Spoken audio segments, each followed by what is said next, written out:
Hi, it's Fias Tarot. Hello, Taurus placement. So, this is your love reading ngayong February. Okay? So, syempre, before tayo mag-start, kung hindi ka pa nakakapag-subscribe, please to subscribe and hit the notification bell para lagi po tayo maging updated sa mga mangyayari pa lang. Okay? And syempre, if you're interested, na magpa-reading, no? Just message me sa akin pong FB page for more info as well as kay Perception of Light. Okay, ganun rin po ha. And yeah, if mayroon kayong mga tanong pagdating sa ating all-in-one Evil Eye Bracelet na napakaganda ng bisa. Bisa? Oo. Well, well, 'di ba? Okay, so ito rin ang ating Evil Eye ring. Oo, and hindi ko suot yung evil eye necklace. Okay, so kung may mga tanong lang po ha, message lang po. Okay? So, doon lang tayo chat. Chat! Mag-usap. Okay? So, let's start. Taurus placements. Okay. So, ano bang meron? Siyempre, ang tanong palagi, ng bayan, who is the person on your mind, Taurus? So, sino ba yung iniisip mo ngayon? Anong meron sa kanya? Tingnan natin. The Fool. Pwedeng Aries. Okay. What's with the Fool? The Page of Chalices. This person is afraid, no? Pagdating sa bibigay or pagsasabi ng totoo niyang emosyon. Okay? Yes. Some of you, this is a new person. Ha? Some of you, this is a new person. Kasi pwedeng iba sa inyo is dumaranas ngayon ng separation. Ha? Okay? Itong taong ito, pwedeng ganun din siya. Yeah, I'm seeing here a new person. This is not a past person. Okay? So, I think bago pa lang ito na nagsisimula. Bagong kausap. Ganyan. Ha? So, yeah. Una pa lang, 'di ba? The Fool. Kung makikita mo dito, yan, 0. No, ay ng start. Okay. Tingnan natin. Ano ba ang situation nyo ngayon ng taong ito? Kung hindi man ito new person, pwedeng itong taong ito is takot lang talaga na mag-open up ng kanilang emosyon, ha? So, ano bang meron sa kanila, sa inyong situation ngayon? The Ace of Wands. Yeah, I think this is a new person. Yeah, Ace. Ace of Wands and the Knight of Pentacles in reverse. Nandyan yung gusto. Okay, nandyan yung kagustuhan. Some of you, this is physical attraction. Okay? So, that is why, parang hindi siya gaano, no? Parang open pagdating sa emosyon. Kasi puro, alam mo na, chat, charat, chatat. Ha? Puro gano'n, no? Kapag gano'n ang pag-uusapan nyo, alive na alive to. Ha? Syempre. O kahit ikaw nanonood, pag gano'n ang usapan, di ba? Pag-uusapan is alam nyo na, alam mo naman sabihin ko pa rito, na? Oo. Pero pagdating nga sa emosyon, hindi niya, like, totally, ibinibigay or ipinapakita. No? Hindi siguro sa takot, or pwede yan nga.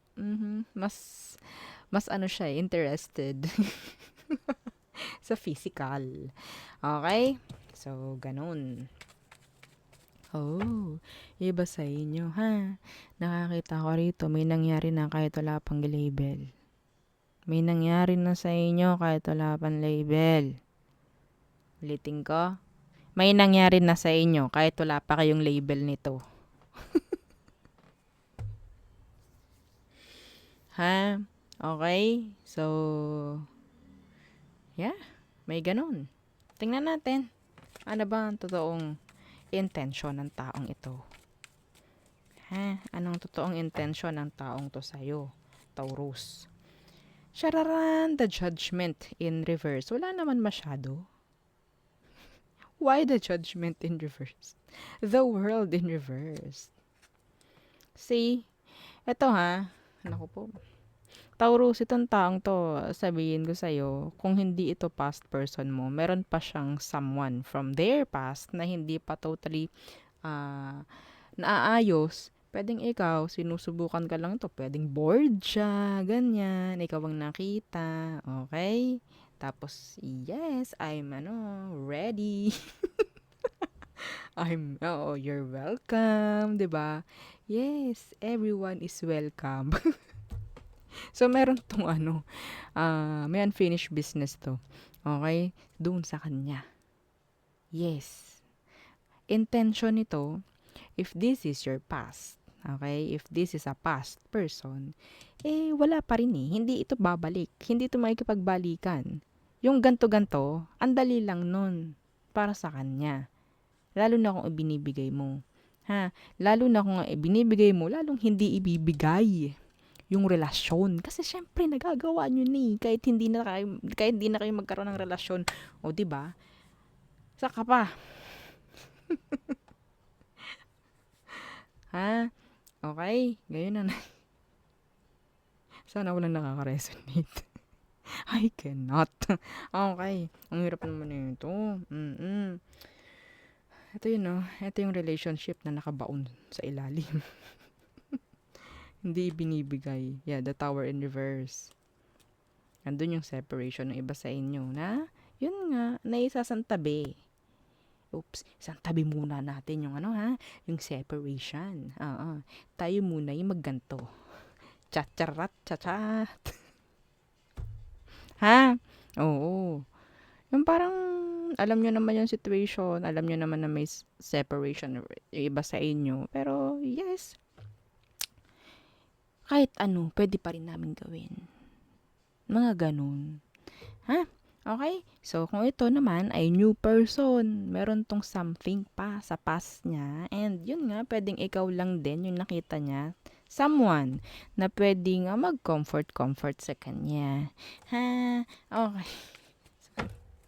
Tingnan natin. Anong next action niya? Nawa, may maganda na mangyari, no? Naku po, the Four of Swords. This is not good. Okay, may nakuha akong dalawa. Yeah. The Ace of Chalices na naka-reverse.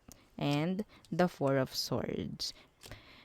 Hindi nakakagulat no, sa taong ito na umalis na lang din ito bigla, manahimik, at ikaw may iwan na lang sa ganyan na sitwasyon. Ha? Wala kang habol dito, Taurus. Wala. Okay? Lalo na kung ikaw yung sinabi mo sa kanyang, welcome! Okay? Wala kang habol dito. Ikaw pa sisisihin ito. Bakit ba? Well, di ba pumayag ka rin naman? Mga ganyan. Ha? Wala kang masasabi dito. Ikaw pa masisisi nito. Ha? Ako po. Yeah, see? The Five of Pentacles. Iwan ka na lang nito bigla. Aba. Puro physical to. Puro physical. Puro sex. Okay. So, tingnan natin. So, ano magiging outcome ninyo? A lot of thinking, a lot of paghihintay, whether ibigay ko yan niya sa akin, yung label na gusto ko. Mga ganyan. Ha? Okay? Makipagbalikan kaya siya sa akin? Yeah. Mga ganyan tanong. In general, ang tanong, maging kami kaya? Yan, ha? Okay, so tingnan natin, ano bang outcome nyo? Outcome / gabay or advice for you, Taurus. Okay, so ano ba? The King of Pentacles and the Four of Wands Universe. See? Oh my goodness. Oh my gulay. Ha? The King of Pentacles, sabihin nating maaasahan to eh. Ha? Pwedeng yun nga, maaasahan ka niya sa mga ganitong situation. Na the Four of Wands Universe, hindi ito magtatagal. Asahan nyo na, what? Magkakawalay rin kayo nito. Mhm. Yung iba kasi sa kanila, pwedeng may mga responsibilities na talaga. Okay, may mga responsibilities. Okay? So, hindi ko naman nila lahat. Pero, yeah, hindi nila hindi nila ah, priority, prioridad, yung connection or yung relationship. Ha? Oo. Kung meron siyang 10 priority, eto, siguro nasa pang 100. Hindi pa. No, oo. Hindi pa siya pumasok na pang 11, yung relasyon. Okay? So, yung iba sa inyo, pareho kayong pareho kayo ng gender. Iba naman, talagang, kaching, kaching. Ha, ang dahilan. Ang dahilan is, pera. Ha? Ikaw yung nakikita niyang someone. Ikaw yung nakikita niyang hero. Taurus. Ha? Okay? Yun ang kanta niya sa'yo. Hero. Pasensya na, yun ang nakikita ko. Ha? The Knight of Pentacles universe. Iba sa kanila, pwedeng walang work. And ikaw yung nagpo-provide for them. Anything, in general, ikaw yung nagpo-provide para sa kanya. So, kapag hindi ka na niya kailangan, kapag naging okay na siya, goodbye, Taurus. Okay? So, there. So, tayo tumungo na sa all signs. So, outcome lang pinakita doon. So, yeah. So, siguro, kung bibigyan kayo ng advice, maging responsible kayo pagdating sa sarili. Okay? Yun lang. So, okay. Ano ang meron kay Aries? Okay, so si Aries, pwedeng, some of you, pwedeng Aries ang new person mo. Okay? Taurus, gustong-gusto kanyang makita. Masaya siya. Okay? Gemini. So, si Gemini, parang nakakabitaw-bitaw na to sa'yo. Cancer, gusto niya makipag-usap sa'yo. Leo. So, si Leo, parang pwedeng mayroong gustong i-fix, mayroong gustong gawa ng action, mayroong gustong gawa ng something para maging okay. Okay? Yung connection nyo or what. Virgo. So, si Virgo, parang tahimik lang and detached. Cold. Parang ganyan. Libra. Pwedeng may aaminin si Libra. May makikita kayong something hidden.